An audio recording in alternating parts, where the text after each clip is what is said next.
14 லட்சம் matric ton வந்து கொள்முதல் செய்யப்பட்டிருக்கு. 17% 22% உயர்த்தல. என்ன காரணம் சொல்லி மத்திய அரசு நிராகரிச்சு, மத்திய குழு வந்து ஆய்வு பண்ணிட்டு போனாங்க. என்ன காரணம் சொல்லி நிராகரிச்சு அவர் இப்ப வந்து இது இப்ப அறிவித்தார்கள் என்றால் அடுத்த மாத சீசன் சம்பா சீசன் வரை அந்த நெல்லை கொள்முதல் செய்ய வேண்டும்.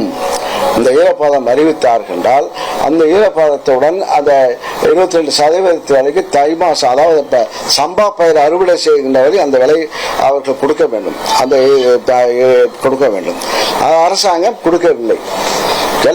என்ன காரணம் இருக்கு? அவதான் கேட்கணும். இவர் தான் கேட்கணும். யாரு? அல்லாமலே தான் கேட்கணும். நெல்லை போய் எவ்வளவு அறிவாளி போயிருக்காங்க. நெல்லை வந்து ஏன் மழை வரம்புக்கு முன்னே அறுக்க வேண்டியதாங்கிறாரு. காயும் பூவும் மறக்க முடியும்? அதுக்கு வயசு, காலாக்கு வயசு, நல்ல வயசு இருக்கிறது. இதை செய்ய வேண்டும்.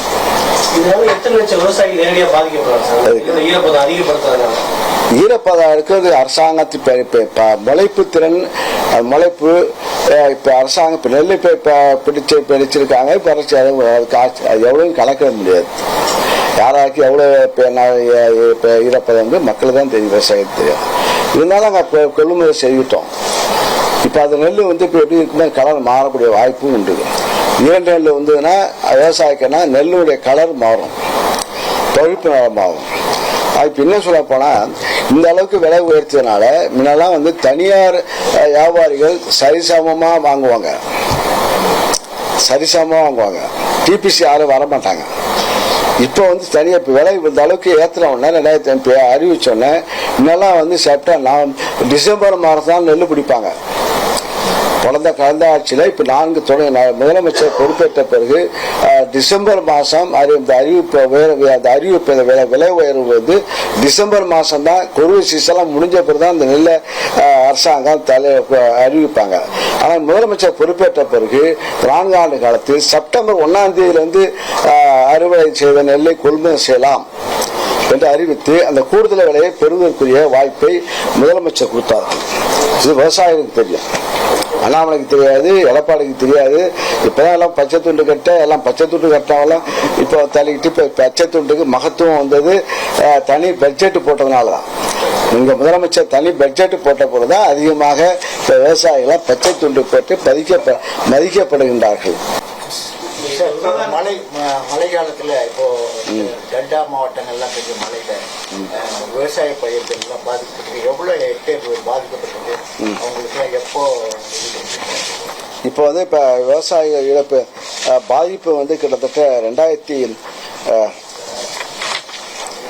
பாதிப்பை பொறுத்த வரையில் இப்ப நீரால் சூழப்பட்டது 2409. இப்ப 33% பாதிப்பு அடைஞ்சது 4893 ஹெக்டேர்.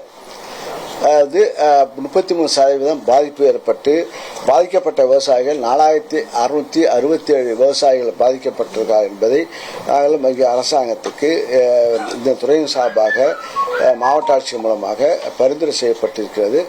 விரைவில் இழப்பீடு தொகை அதுக்குரிய அறிவிப்பார்கள், முதலமைச்சர் அறிவிப்பார்கள்.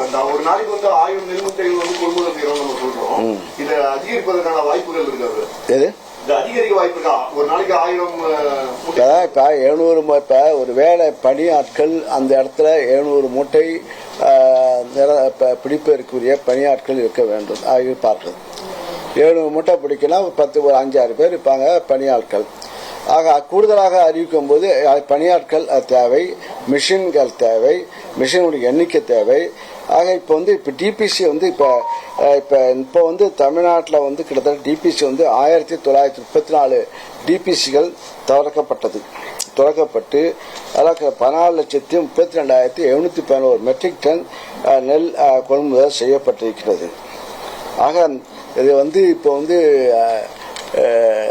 மழை திடீரென்று மழை அதிகரித்த காரணத்தால் இது போன்ற பருவநிலை மாற்றம் ஏற்பட்ட காரணத்தால் எப்ப முன்னெல்லாம் வந்தா ஐப்பசி காலத்தான் மழை பெய்யும், இப்பெல்லாம் ஆணி ஆடியே மழை பெய்ய ஆரம்பிச்சிச்சு. இது பருவநிலை மாற்றம்.